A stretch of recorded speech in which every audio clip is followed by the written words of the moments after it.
أعوذ بالله من الشيطان الرجيم وقلنا يا آدم اسكن أنت وزوجك الجنة وكلا منها رغدا حيث شئتما ولا تقربا هذه الشجرة فتكونا من الظالمين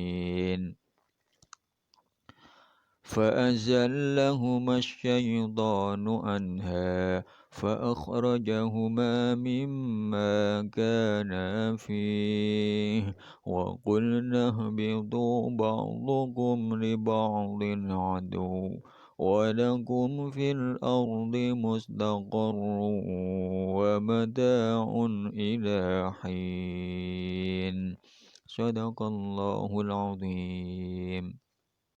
Bismillahirrahmanirrahim. Wa qulna lan dawuh ingsun Allah. Ya Adam he Adam uskun netepa sira, manggono sira. Anta ya sira, tak kitu nutawi lafat anta iku ngukuhake. Lidhamiri maring dhamir al mustatiri kang den delikake. Li otofada drapun den atafake alaihi ing atase anta apa wazab juga lafat zaujuka.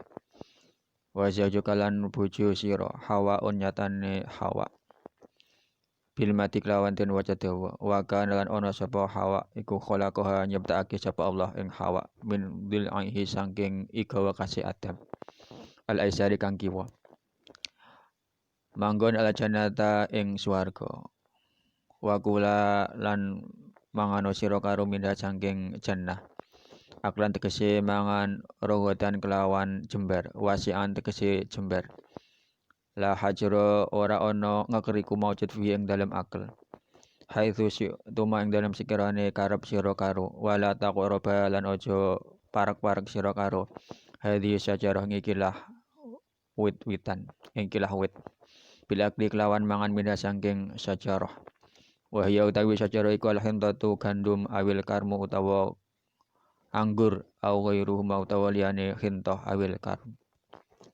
karam fatakuna mongko ana sapa sira karo fatasyura tegese mongko dadi sira karo iku menadzalimina setengah saking golongane pira-pira wong kang padha zalim alang aswina tegese pira-pira wong kang padha maksiat fazallahuma mongko mlesatake ing Adam wa Hawa sapa setan iblisun tegese iblis adhabuma tegese nundung sapa iblis ing Adam wa Hawa wa fikratan lan iku tetep ing dalem kira suci fa azalahuma utawi lafat fa azalahuma nahahuma tegese nyingkrihake sapa iblis ing Adam wa Hawa anda saking jannah ail jannati tegese swarga pian kala kelawan yen to ngucap sapa iblis lahuma maring Adam wa Hawa hal atullukuma ing pengucap hal atullukuma apa to gelem ingsun tuduhake maring sira karo ala sasyaratil khulti ngatasé wit kang bisa ndadekake langgeng ana ing swarga. Wa qasama humalan sumpah sapa iblis ing Adam wa Hawa billahi kelawan nganggo asmane Allah. Inna satune iblis lama maring Adam wa Hawa iku laminan nasihin setengah saking golongane wong kang paring nasihat. Fa akala mongko mangan sapa Adam wa Hawa min saking sajarah. Fa akhrajahuma mongko ngetokake sapa Allah ing Adam wa Hawa mimma saking barang kana kang ana sapa Adam wa Hawa iku fi tetep ing dalem ma. Bayani menangi saking pira-pira kenikmatan. Wa qulna lan dawuh ingsun ihbitu meduna sira ilal ardi maring bumi. Antum tegese sira karo bima kelawan barang istamal tumakang mengko sapa sira karo alaihi ngatasima. Min dzurriyyatikum saking anak turun sira karo. Padukum utawi sebagian sira kabeh ba'du dzurriyyati tegese sebagian anak turun libatin maring sebagian kang wana iku aduun musuh. Min dzulmi ba'dikum saking olahe ngane ngaya sebagian sira kabeh ba'dun ing sebagian kang wana. Walakum lan iku ketuwe sira kabeh fil ing dalem bumi mustaqarrun utawi nggon tetep mau di muqarrarin tegese panggonan tetep wa mataun lan kesenengan ma tegese perkara tamataun kang bodho bebungah sira kabeh bi kelawan ma min abati saking ceculane arat ilahin tumeka maring mangsa waqting kidoi ajalikum tegese wektu katoke mangsa sira kabeh wallahu a'lam bishawab. Assalamualaikum warahmatullahi wabarakatuh. Bismillahirrahmanirrahim.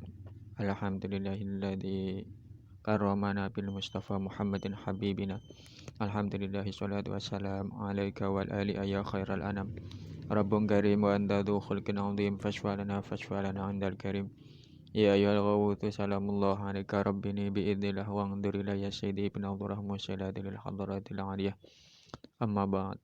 Pemirsa, alhamdulillah kita berjumpa kembali dalam kajian tafsir Jalalain. Dan kali ini kita akan membahas surat Al-Baqarah ayat ke-35. Dan pada ayat ini masih menerangkan tentang kisah Nabi Adam. Baik, langsung saja kita menuju ke tafsirnya. Bismillahirrahmanirrahim. Wa qulna ya Adam uskun anta. Dan ingatlah ketika kami berfirman, ya Adam uskun anta. Pada lafaz uskun ini adalah dalam fi'il amar. Harusnya sudah cukup dengan uskun, tidak perlu ada lafaz anta karena maf'ulnya adalah dhamir mustatir. Lalu kenapa ini kok ada anta? Ini fungsinya adalah takkidun li dhamir al-mustatir, untuk memperkuat pada dhamir mustatir. Liyu'tafa alaihi, dan agar bisa diatafkan pada lafaz wa zaujuk, lafaz zaujuka. Ya Adam uskun anta wa zaujukal jannah. Wahai Adam, tinggallah kamu dan istri kamu di surga. Siapa istri Nabi Adam? Wa zaujuka Hawa'un bil mati. Namanya adalah Sayyidah Hawa, dengan dibaca panjang Hawa seperti itu. Di sini kalau kita perhatikan lafaz zauj ini, kenapa kok menggunakan zauj bukan zaujah? Ya, jadi perlu kita ketahui bahwa zauj itu maknanya adalah pasangan. Jadi makna aslinya pasangan. Dan pasangan itu kan ya otomatis umum ya, bisa laki-laki bisa perempuan. Dan sebenarnya dalam tata bahasa Arab dulu juga nggak ada istilah zaujah. Jadi istilah zaujah itu digunakan oleh ulama-ulama untuk mempermudah pada bab faraid ya. Karena kalau tidak ada zauj dan zaujah nanti bingung membedakan mana suami mana istri.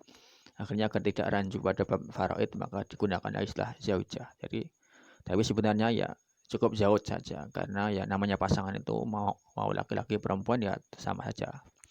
Kalau laki-laki pasangannya perempuan, kalau perempuan ya pasangannya laki-laki, sudah otomatis. Wa kana khulaqa min dhil'il aisari, dan Ibu Hawa itu Allah Subhanahu wa taala ciptakan dari tulang rusuk Nabi Adam yang sebelah kiri. Makanya laki-laki itu tulang rusuknya yang sebelah kiri hilang satu. Jadi yang kanan 19, yang kiri tinggal 18, diganti dengan daging. Jadi kisahnya ketika Nabi Adam, Allah Subhanahu wa taala masukkan ke surga. Lalu Nabi Adam melihat ternyata hewan-hewan di surga itu saling berpasang-pasangan. Nabi Adam pun juga akhirnya merasa ingin punya pasangan. Jadi walaupun di surga itu penuh kenikmatan, tapi kalau jomblo juga nggak enak. Maka Nabi Adam akhirnya juga sangat menginginkan memiliki pasangan sebagaimana hewan-hewan di surga. Lalu Allah Subhanahu wa taala yang mengetahui keinginan Nabi Adam itu, Allah Subhanahu wa taala kabulkan. Ketika Nabi Adam sedang tidur, Allah Subhanahu wa taala ambil tulang rusuk Nabi Adam yang sebelah kiri. Lalu dari tulang rusuk itu Allah Subhanahu wa taala ciptakan Bunda Hawa, Sayyidah Hawa. Lalu ketika Nabi Adam bangun, maka Nabi Adam sangat terkejut karena di depannya sudah ada wanita yang sangat cantik sekali. Maka secara otomatis sebagai seorang laki-laki yang normal, seketika itu juga Nabi Adam sangat ingin sekali menyentuh Ibu Hawa, karena Ibu Hawa itu sangat cantik sekali. Namun ketika tangannya menjulur berusaha meraih Ibu Bunda Hawa, para malaikat menepis tangan Nabi Adam dan mengatakan, wahai Adam, jangan kau sentuh wanita ini sebelum engkau bayar maharnya. Lalu Nabi Adam bertanya, apa maharnya? Para malaikat menjawab, maharnya adalah kamu baca sholawat pada Nabi Muhammad 3 kali atau 10 kali. Maka Nabi Adam pun membaca sholawat pada Nabi Muhammad SAW sebanyak 10 kali. Ya, di sini menunjukkan betapa kemuliaan Nabi kita Nabi Muhammad SAW.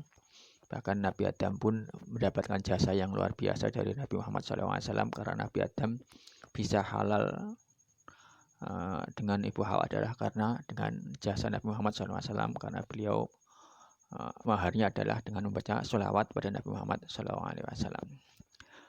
Kisah ini bisa kalian lihat di tafsir Sawi ya.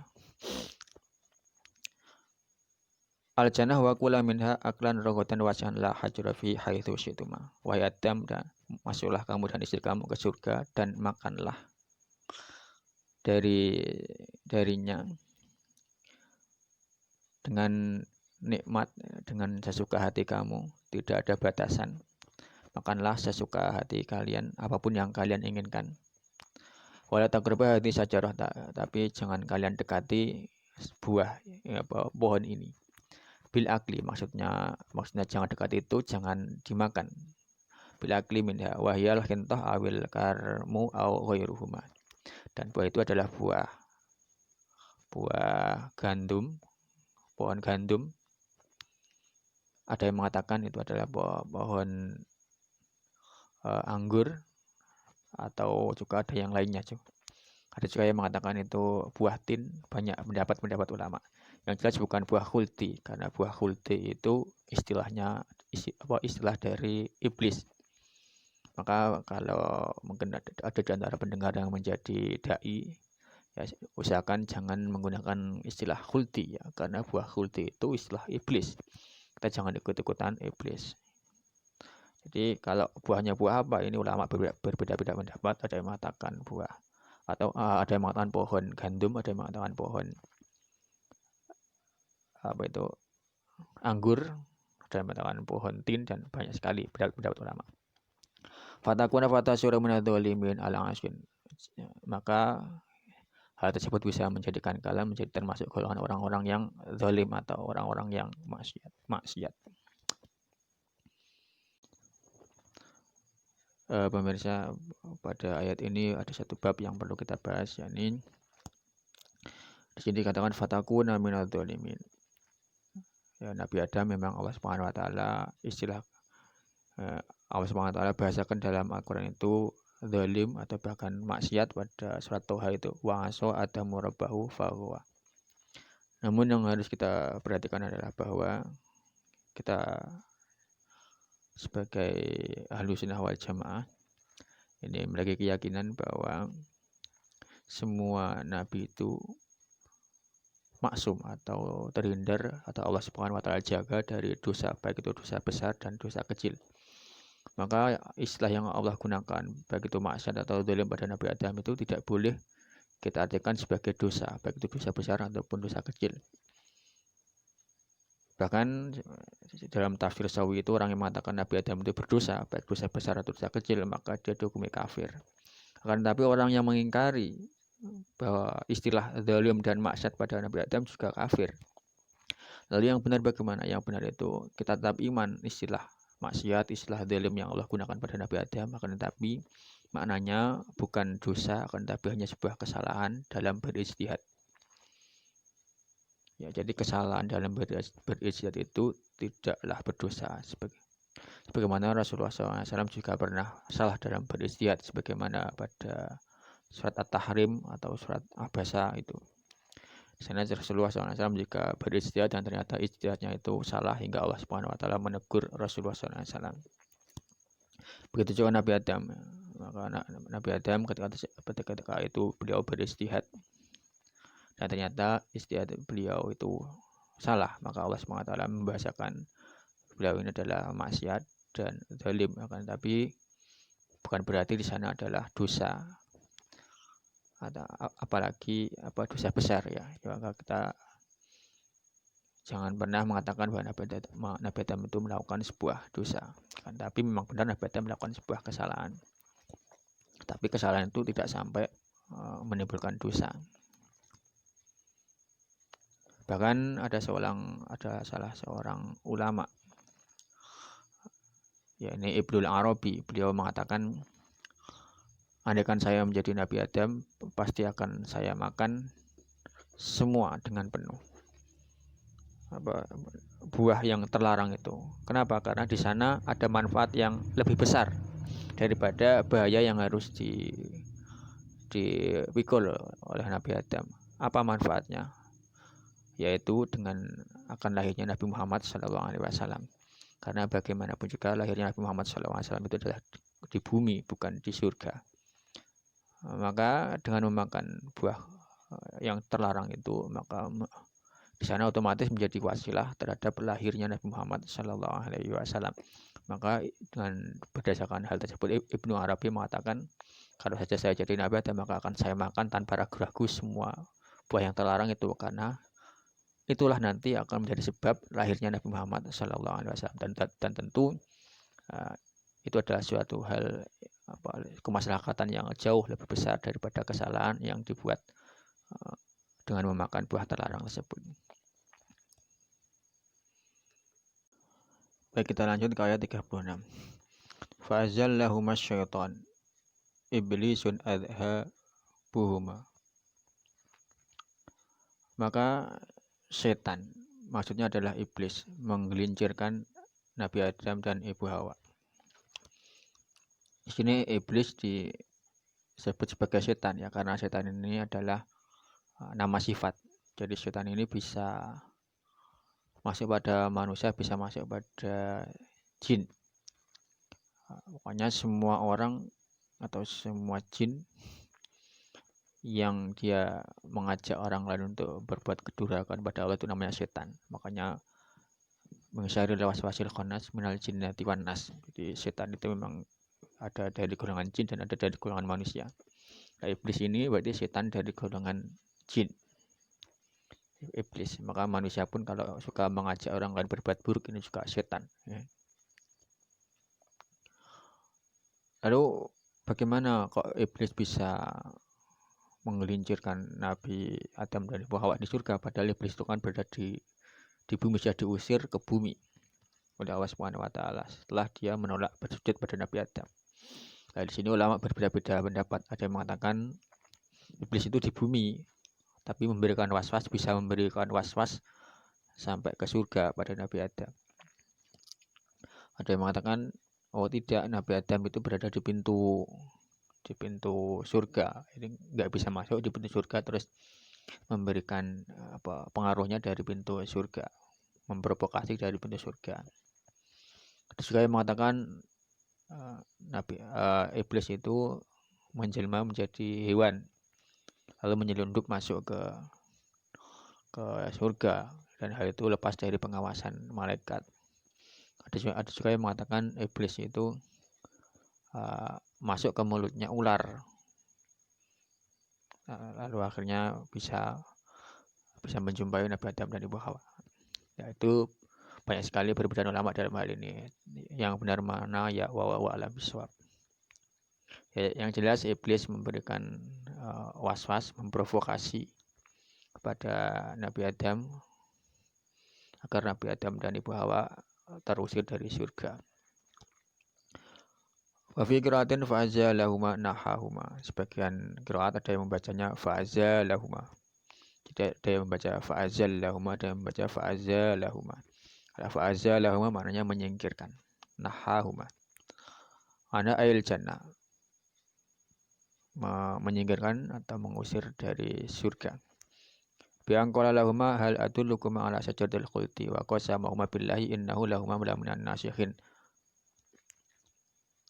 Bagaimana provokasinya iblis, yaitu iblis mengatakan, apakah kalian berdua mau saya tunjukkan pohon yang jika kalian memakan buahnya kalian akan abadi di surga. Ya, jadi di sini iblis memprovokasi Nabi Adam dan Ibu Hawa. Jadi kalian memang dimasukkan ke surga, tapi tidak ada jaminan kalian nanti akan hidup selama-lamanya di surga. Jika kalian ingin abadi di surga, ya maka makanlah buah ini. Ini akan menjadikan kalian abadi selama-lamanya di surga. Wa qasamahuma billahi innahu laminan nasikin. Bahkan iblis ini berani bersumpah atas nama Allah bahwa dia adalah termasuk orang-orang yang memberikan nasihat. Dan perlu diketahui sebelum ini belum ada orang yang berbohong atas nama Allah. Karena malaikat itu nggak ada yang berani berbohong, ya. Bahkan tidak ada yang berbohong malaikat.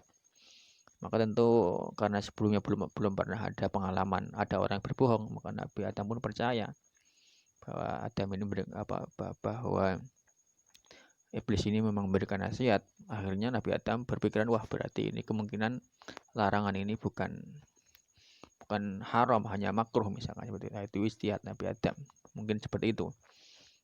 Hingga akhirnya Nabi Adam pun memutuskan untuk memakan fa'akala minha, memakan buah khuldi. Fa'akhrajahuma, ternyata Allah SWT menyalahkan istihad Nabi Adam dan mengeluarkan Nabi Adam mimma kana fih minan na'im, dan mengeluarkan Nabi Adam dari kenikmatan yang mereka dapatkan di surga. Wa qulna bitu ilal ardi ay antuma bimastamaltuma alaihi min dzurriyyatikuma. Turunlah lalu Allah Subhanahu wa taala dan kami katakan kepada Adam dan Hawa, ihbitu, turunlah kalian ke bumi. Lalu di sini ada pertanyaan, kan yang diperintahkan turun itu Nabi Adam dan Ibu Hawa, 2 orang, kok menggunakan jamak, ihbitu kata jamak, berarti kan banyak orang. Maka di sini ditafsir ay antuma bimastamaltuma alaihi min dzurriyyatikuma. Artinya kalian berdua dan apa yang kalian bawa, yakni keturunan kalian. Karena dalam tulang sulbi Nabi Adam itu kan terdapat benih-benih dari semua keturunannya sampai yaumil kiamah. Maka dikatakan turunlah kalian, artinya kalian berdua dan anak keturunan kalian yang kalian bawa di tulang sulbi Nabi Adam. Ba'dukum ba'du dzurriyyati li ba'din aduun min dzulmi ba'dukum ba'du. Dan sebagian kalian, artinya sebagian anak turun kalian akan menjadi musuh dari sebagian yang lain. Dikarenakan sebagian dari kalian nanti akan menganiaya sebagian yang lain. Walakum fil ardi mustaqarrun maudhi'u qararin, dan bagi kalian di bumi ada tempat tinggal atau tempat menetap. Jadi walaupun Nabi Adam itu diturunkan ke bumi, bukan berarti bumi ini tempat hukuman bagi Nabi Adam, tempat hukuman bagi Nabi Adam, karena terbukti di bumi Allah Subhanahu wa taala berikan tempat yang nyaman bagi Nabi Adam. Wa mata'un nabi min abadiha, dan Allah berikan kesenangan. Dan perkara yang bisa menyenangkan Nabi Adam min abadiha, dari buah-buahan yang tumbuh di bumi. Jadi selain tempat tinggal nyaman, Allah Subhanahu wa taala juga memberikan kesenangan-kesenangan di dunia. Yang ini menunjukkan bahwa memang dunia ini bukan tempat hukuman, tapi tempat ujian bagi para manusia. Ilahin waktu kita ya jadikum, sampai pada masa habisnya waktu kalian di dunia ini, sampai kita meninggal tentunya. Pemirsa, demikian kajian tafsir lain yang mudah-mudahan kita bisa mengambil hikmah dari ayat 35 dan 36 ini. Yang paling utama dari kita adalah kita hendaknya senantiasa berhati-hati pada provokasi setan atau iblis ya.